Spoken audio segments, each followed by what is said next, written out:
冰箱里的肉最长能冻多长时间呢？我的朋友们，看看您家的冰箱里边啊有没有古董肉。猪、牛、羊这种红肉的话，咱们的冷冻时间是6到12个月。脂肪含量越高越不耐放，也就是说这个肉啊越肥越不耐放。鸡、鸭、鹅这种禽类的肉啊不能超过6个月，超过6个月之后啊，它那个肉啊要多柴有多柴。鱼虾这类海鲜呢，最多不能超过3个月，如果超过3个月之后啊，嗜冷菌有可能就要来了。加工肉，也就是说香肠、肉丸之类的，不要超过2个月。防腐剂一旦失效啊，它这个质量风险呢就属于嗷嗷的去飙升啊。您中招了没有啊？而且想把冷冻肉啊吃得明明白白的，光记住时间可不行。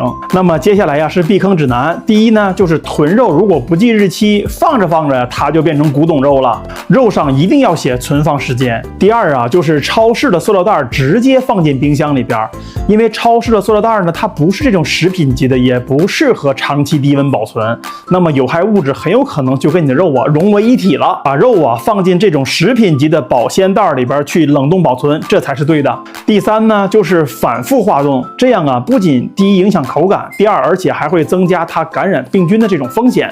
如果吃不完肉呢，一定要分开保存，这样的话呢，吃多少用多少。第四呢，就是乱化冻，想吃肉的时候啊，提前把它放进保鲜里边，慢慢的去给它化开，这样是最好的。